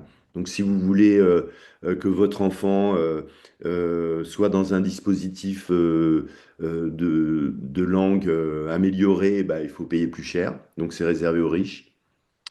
Euh, donc, ça suppose, nous, et ce sont des éléments qu'on peut avoir dans nos programmes, un système de bourse plus solide qui répond mieux aux besoins des familles, une régulation des frais de scolarité. Augmenter les frais de scolarité, c'est bien beau, mais c'est se tirer une balle dans le pied, puisqu'il y a beaucoup d'élèves étrangers qui vont partir dans d'autres systèmes. S'il y a moins d'élèves, bah, il y a des problèmes budgétaires. Il y a une montée d'effectifs dans les classes. Les dispositifs de langue et de groupe sont supprimés. Les dispositifs de groupe en sciences sont supprimés. Les dispositifs d'aide peuvent être supprimés. Les projets éducatifs pluriculturels de coopération avec l'extérieur, avec les pays d'accueil, sans moyens, bah, on ne peut pas les faire, etc., etc. Donc on veut maintenir aussi également un réseau structuré, hein. Donc c'est important que le réseau continue à s'appuyer sur les établissements en gestion directe, puisqu'ils ont mission de formation, et la formation pour les personnels, c'est important, mais aussi pour les parents, vous l'avez compris, et les enfants. Et donc le réseau AEFE, il faudrait qu'il reste établissement en gestion directe, plus établissement conventionné. Évidemment, il faut rien avoir contre. Faut pas être contre les établissements partenaires, évidemment, hein. Ils ont le mérite d'exister. Ils se développent énormément, mais ça ne doit pas se faire avec l'argent public. L'AEFE n'a pas les moyens de s'occuper d'établissements privés, même si, évidemment, le lien qu'on peut avoir avec les établissements privés est un lien essentiel pour eux et pour nous aussi, d'ailleurs. Alors, il faut pour ça assumer un investissement public. Investissement, on parle d'argent, mais Pierre-Yves l'a très bien dit, il n'y a pas que l'argent. Un investissement diplomatique, un investissement culturel et aussi un investissement économique parce que les grosses sociétés françaises implantées à l'étranger peuvent jouer un rôle dans le modèle. Donc pour les éléments programmatiques, pour finir, hein, il faut défendre l'accès aux familles françaises du réseau. Soutenir le réseau public, c'est important. J'espère que vous l'avez compris, même si j'ai pas eu beaucoup de temps pour l'expliquer. Stabiliser les frais de scolarité et donner une vision stratégique au réseau. Politique immobilière, c'est important, il faut investir. Recrutement des enseignants, avoir des détachés. Euh, Enseigner, c'est une profession et qui est lié à des concours, hein, en fait, hein. Alors, je dis pas que les personnels en droit local sont des mauvais enseignants, au contraire, hein, ils apportent énormément au système éducatif, mais la référence à la certification, elle est quand même importante et elle est nécessaire notamment pour l'homologation des établissements. Et continuer à avoir une coopération éducative internationale, c'est essentiel pour le développement du réseau. Voilà, je sais pas combien de temps j'ai pris, mais j'ai fait au plus vite. Je vous remercie en tout cas pour toutes ces interventions et pour ce réseau. Euh, je le dis souvent dans mes déplacements syndicaux, l'Association française du monde défend les valeurs de l'école et les valeurs que nous partageons et qui sont partagées par donc cette école française hein, qui a de nombreuses valeurs, vous le savez, et qui est liée à la France. Et le lien éducatif, j'insiste là-dessus, est quelque chose de capital qu'il faut défendre dans vos programmes. Donc en tant que futur candidat enfin pas futur candidat, futur élu conseiller des Français de l'étranger, il y en a quelques-uns parmi vous, eh bien il faut mettre au centre de votre campagne euh, l'avenir de l'enseignement français à l'étranger parce qu'il est réellement en danger. J'ai participé à une réunion importante hier avec l'agence sur un certain nombre de points techniques et je peux vous dire que on a des inquiétudes à se faire. Voilà, merci.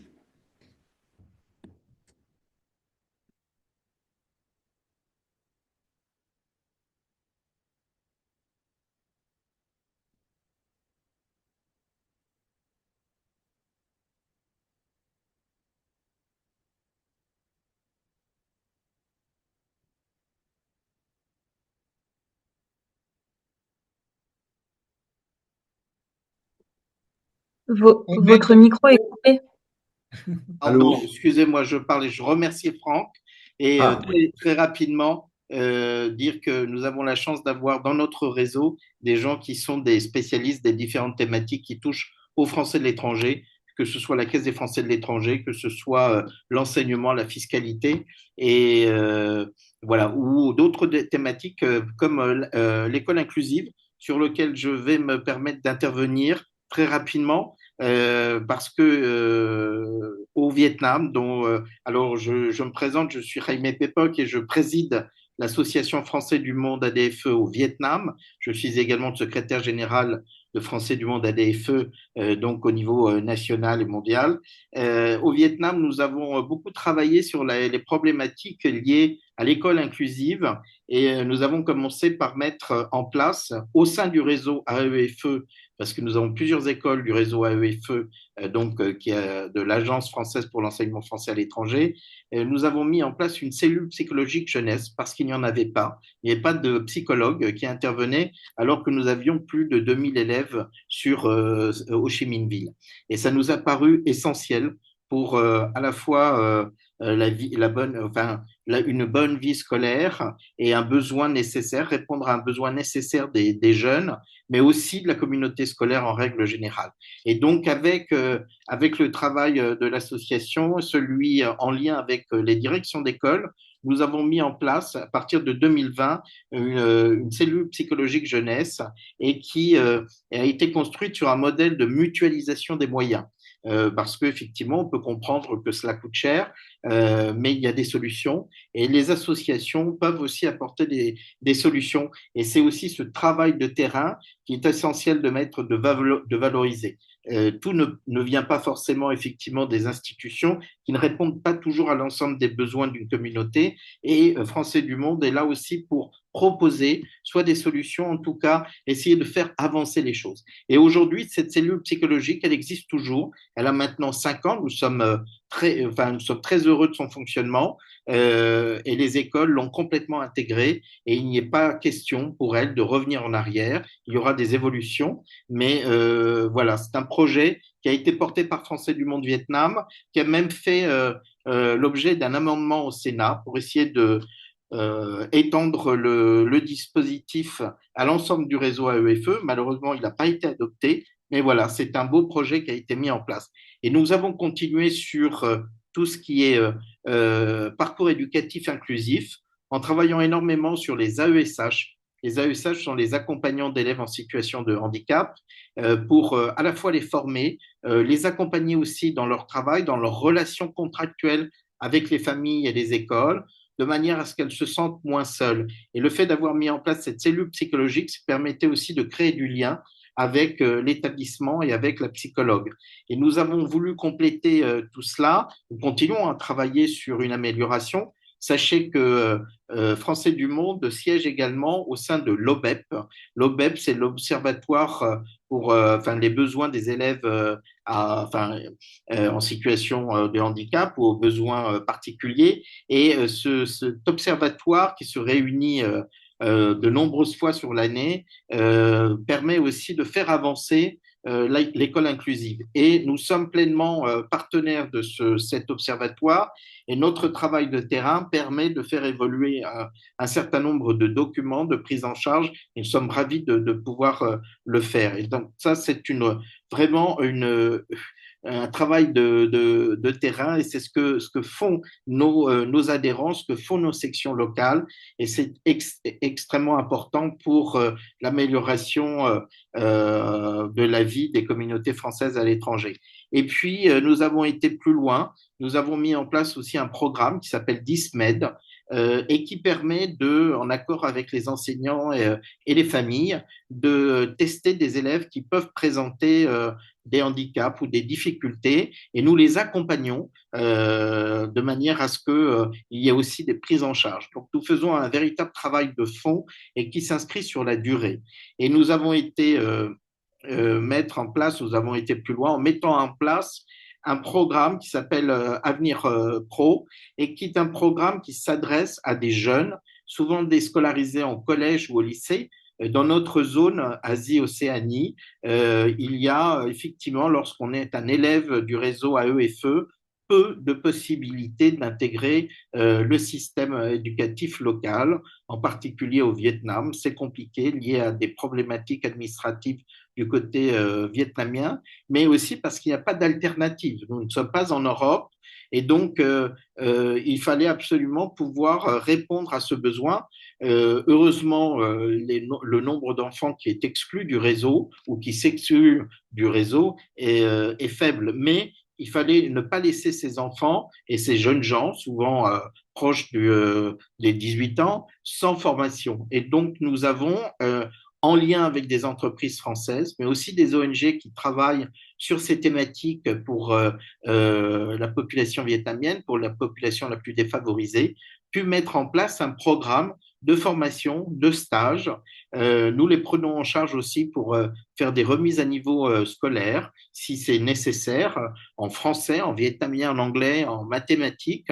Et puis, s'il y a besoin d'un accompagnement psychologique, eh bien, nous pouvons aussi apporter, répondre à ce besoin.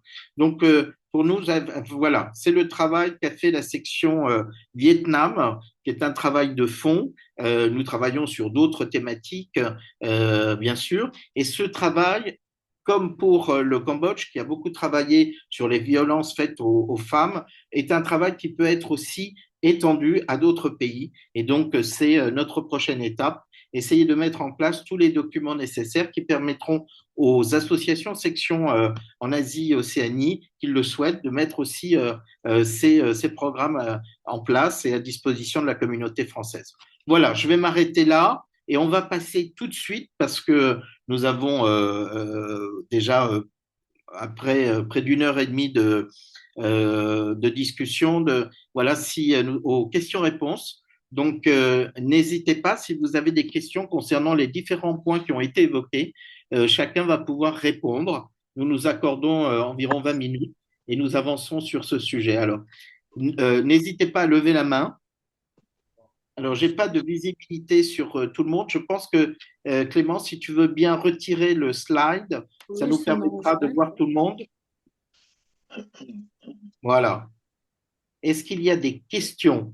Oui, oui, oui, oui, oui, oui, Oui. Alors, oui. quelqu'un dit oui, mais je ne vois pas C'est qui. moi, c'est Christine, mais j'essaie de me trouver. Attendez, c'est pas mon ordinateur, donc c'est compliqué. Alors, vas-y, Christine. Vas-y. C'est par rapport à ce que vous venez de dire sur l'avenir pro pour les enfants, les élèves enfin, qui pourraient être déscolarisés.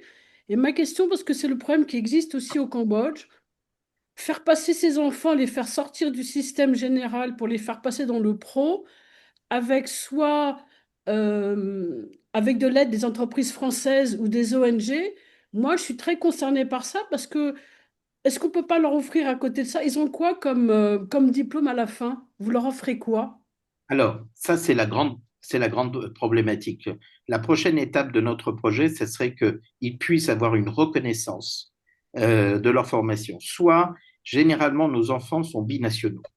Oui, Donc, s'ils sont binationaux, ils peuvent bénéficier d'un diplôme qui est reconnu ici au Vietnam. L'idée, c'est la prochaine étape, et elle est pas mince, c'est que nous puissions obtenir une reconnaissance qui soit valable en France ensuite, pour qu'ils puissent, s'ils le souhaitent, s'ils retournent en France, pouvoir bénéficier de cette expérience. Donc, nous continuons à travailler sur cette thématique avec la Chambre de commerce, de manière à ce que les choses puissent être reconnues. Ce n'est pas simple. Oui, Christine. Ben, justement parce que, en fait, moi, je me bats un peu beaucoup pour ça. J'ai connu le Cambodge il y a 30 ans. Ça fait 30 ans que j'y suis. Moi, j'ai des souvenirs du lycée français au tout début. Il y avait beaucoup de CNED, surtout pour le secondaire.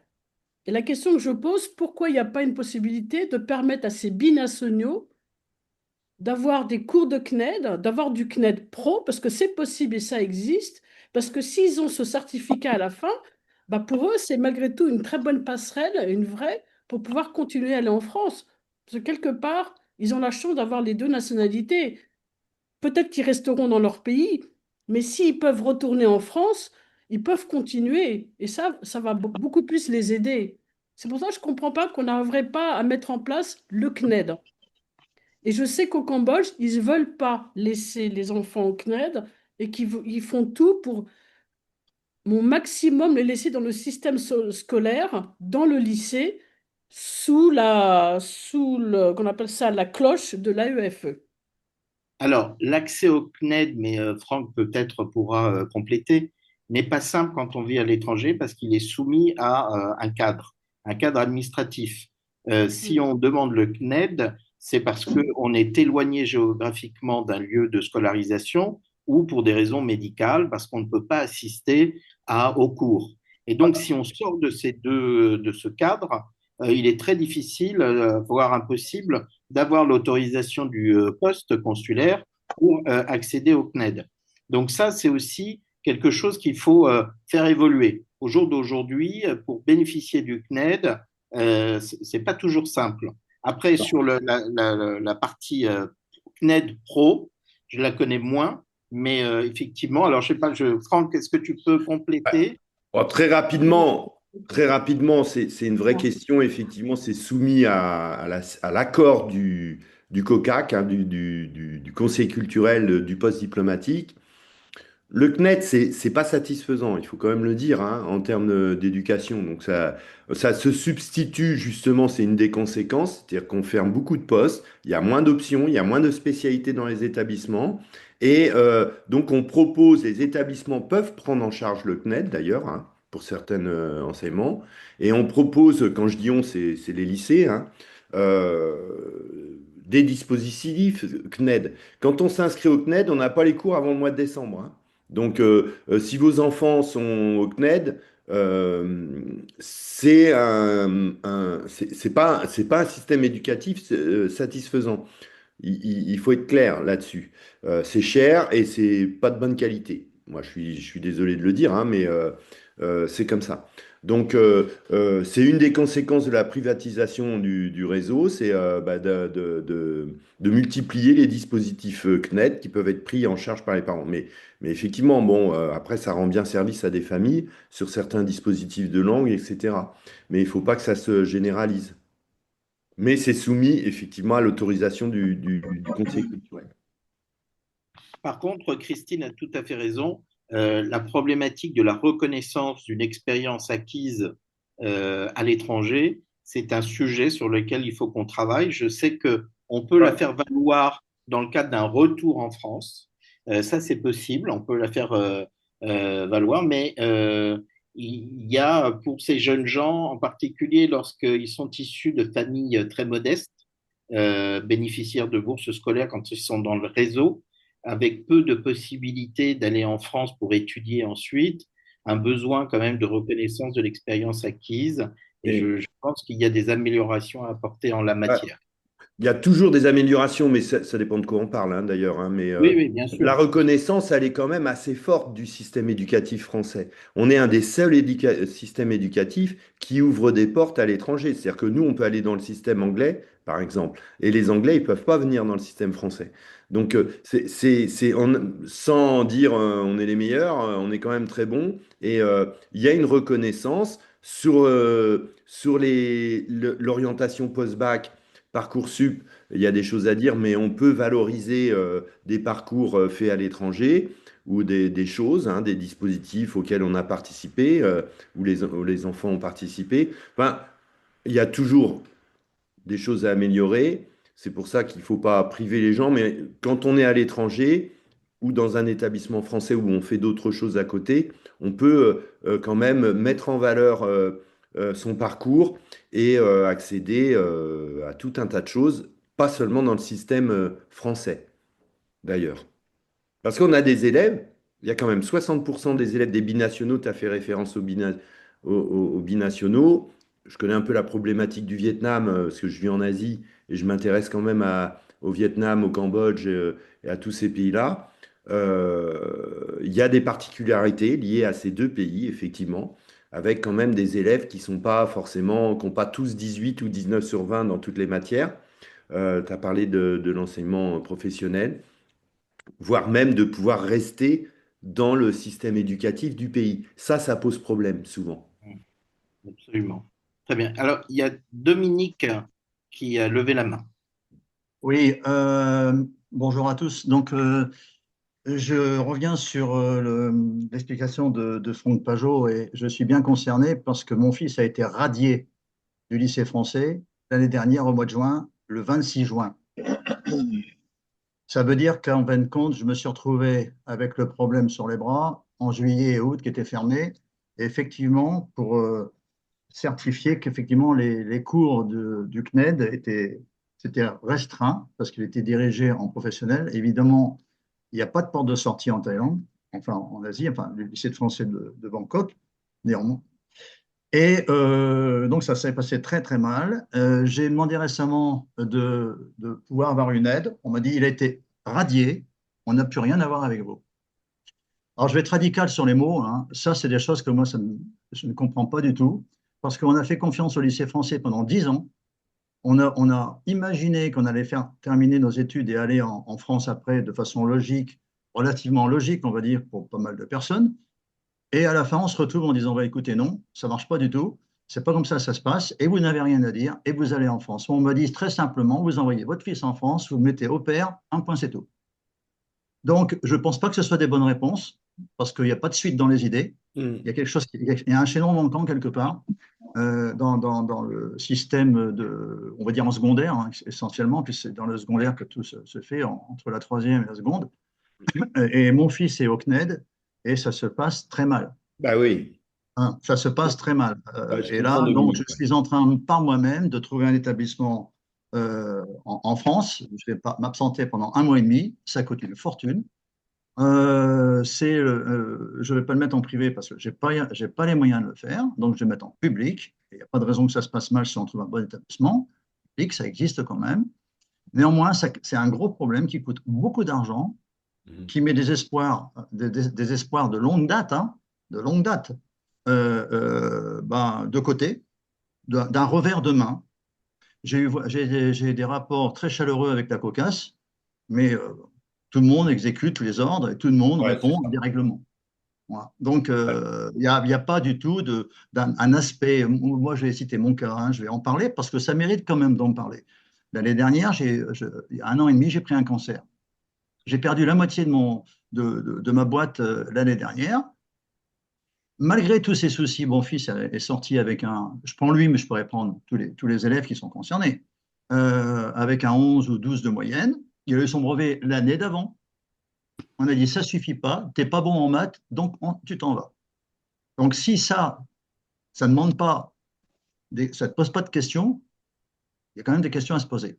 Et en plus de ça, donc, quelle est la solution pour moi? J'étais incapable de m'occuper de la transition de mon fils ailleurs. Il est tellement foncé j'ai éduqué comme ça, avec les valeurs françaises, avec le respect des institutions, avec le respect des règlements, on n'en a rien à faire. Donc, voilà, c'est votre problème, c'est plus le mien. Il y a quelque chose qui ne va pas.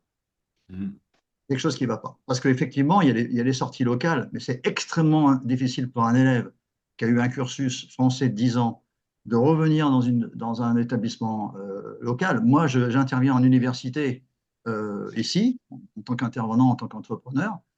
C'est extrêmement difficile d'avoir une personne qui a été formée psychologiquement en suivant un cursus français, de le mettre dans un établissement, voire même anglais. C'est pas évident. Bien sûr, bien sûr. C'est pas évident. Alors voilà, je voulais intervenir là-dessus pour renforcer donc les explications de Franck Pajot et le côté éducatif. C'est vrai qu'il y a l'aspect financement des lycées d'étrangers. J'ai bien noté ce que vous avez dit. C'est très intéressant d'ailleurs. Mais je crois qu'il y a aussi cet espace d'inconnu complètement Hmm. quand on est orienté brutalement en seconde ou en troisième. Et voilà, bon, tu t'en vas. Ouais. Donc moi, je sais pas faire. Moi, je ne suis pas magicien, je sais pas faire. Si, C'est ce que je veux si je dire. Merci à peux tous. une minute remercier Dominique pour son témoignage, parce que alors, c'est quelque chose, moi, qui me touche parce que je suis enseignant et je m'engage publiquement aussi dans le cadre des associations, mais pas seulement, syndicalement, etc. Et, et, bon, alors on va pas, faudrait discuter de ton dossier. Je sais pas en quel niveau était ton enfant, pourquoi il a été exclu, etc. Mais enfin, exclure un enfant, c'est symptomatique de ce qui se passe. C'est-à-dire qu'on privatise le réseau et on n'a plus les moyens d'accompagner un élève qui peut être en difficulté. Je ne sais pas s'il était en difficulté, alors on les exclut. Alors en tant qu'élu, je rappelle que les élus, puisqu'on parle de ça aussi, on est dans un contexte électoral, ils siègent au conseil d'établissement et de droit pour les EGD et c'est vivement encouragé pour les conventionnés. Les partenaires, c'est tout ce que je disais tout à l'heure, il n'y a pas d'élus. Bon, ça ne vous empêche pas de pouvoir intervenir sur ce type de dossier. Moi, en tant qu'élu, même dans un EGD, parce qu'il y avait des impayés, parce qu'évidemment, quand on augmente les frais de scolarité de 10-20% sur des scolarités à 20 000 euros par an, à un moment donné, même si on a de l'argent, on ne peut plus payer. Donc, on a des impayés, donc on est menacé, voire menacé d'exclusion.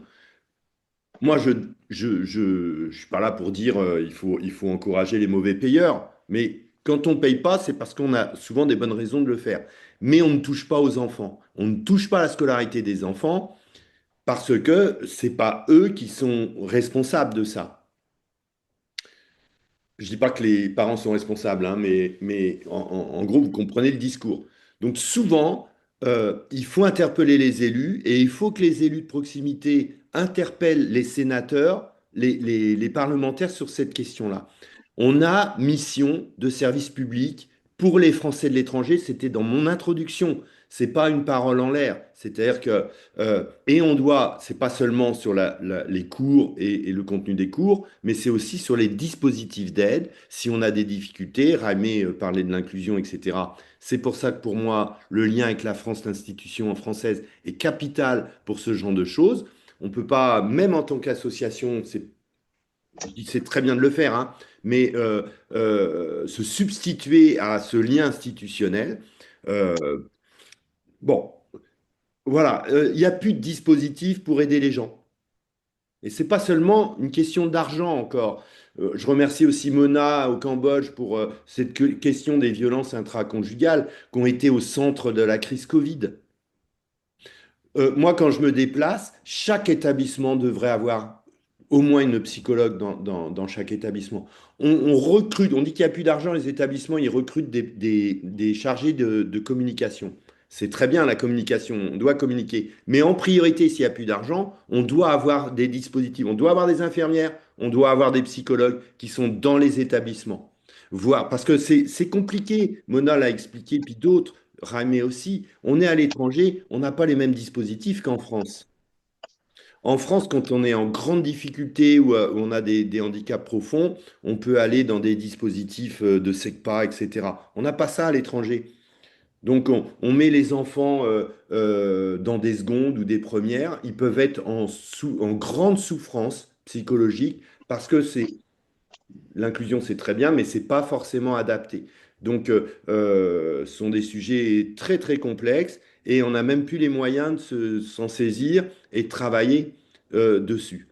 Parce qu'il y a plein de gens volontaires, hein. On parle des associations, il y a Français du Monde, mais il y a des associations comme celle de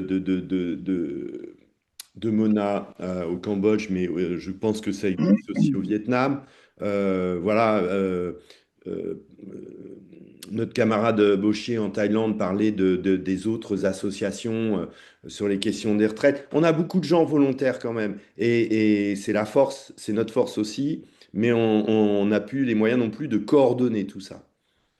Donc merci à toi, Dominique. Et bah, je reste à disposition quand même pour discuter sur les questions individuelles, si je peux Merci, aider. merci Franck. Alors, juste avant de donner la parole à Albert qui a levé la main, juste pour préciser les choses, il y a aussi Christian qui a levé la main, je vais voir, donc on va lui donner la parole. Donc, au Vietnam, ce sont des formations qui sont des formations professionnelles et qui se font en lien avec des ONG. Une est une formation en carrosserie et l'autre en boulangerie.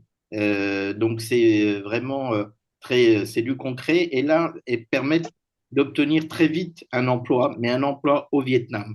Et donc, ça limite aussi le fait que les personnes qui peuvent en bénéficier doivent à minima être binationales. Si on est juste français, on ne peut pas en bénéficier. Et là, c'est la double peine. Parce qu'effectivement, quand on est exclu du système AEFE, si on est juste français, la solution, bah, c'est rentrer en France. Il n'y a pas, par exemple, au Vietnam, de structures qui permettent de vous accueillir, sauf si vos parents ont les moyens de vous envoyer dans le système anglo-saxon, qui est beaucoup plus cher. Et ça, il faut aussi le reconnaître, qui est extrêmement plus cher. Et donc, ça limite effectivement, et généralement, ceux qui ont le plus de difficultés sont aussi ceux qui ont le moins de moyens. Et on est dans un cercle infernal parce qu'il n'y a pas de, comme le disait Franck, il n'y a pas de prise en charge, il n'y a pas d'intérêt pour ces gens-là parce qu'ils ne sont pas la priorité.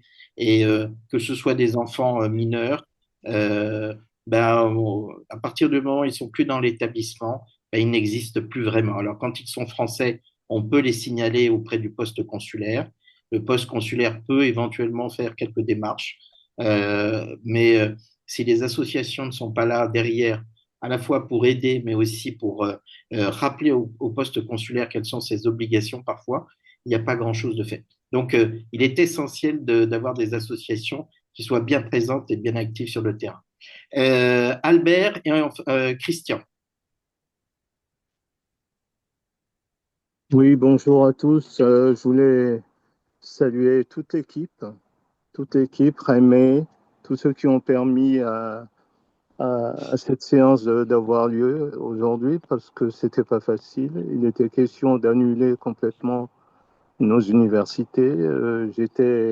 Faisais partie de ceux qui ont créé ces universités à Hong Kong il y a bien longtemps. Et vraiment, ce que vous faites aujourd'hui est extraordinaire. La technologie est... Je suis actuellement en France. Hein. Je salue Claude en Thaïlande, Franck qui est à Paris, que je retrouve bientôt, et tous ceux qui sont en ligne, hein, pour vous dire combien il est essentiel de poursuivre ces universités et jusqu'au dernier souffle, tant qu'il y aura du monde et des gens qui se battent comme vous le faites. Merci beaucoup, merci Jaime, merci tous ceux qui ont parlé, Franck et d'autres, Pierre-Yves à Hong Kong. À bientôt, à très bientôt. Merci. Merci Albert. Annuaire. Et je vous propose de nous quitter sur cet annuaire qui reprend les coordonnées de toutes les sections de la zone Asie-Océanie. Je vous remercie tous pour vos participations. Je remercie Isabelle Frêche, présidente de la Caisse des Français de l'étranger, d'avoir suivi ce webinaire avec nous. Claude, Pierre-Yves et puis Mona, Christine, Franck, merci beaucoup pour toutes tes interventions. Le sujet, en tout cas, de l'éducation et français à l'étranger, c'est un sujet majeur et il est essentiel. Et on s'en rend compte ce soir. Il y a eu plusieurs interventions sur ce thème. Donc, merci à tous, en tout cas, d'avoir participé.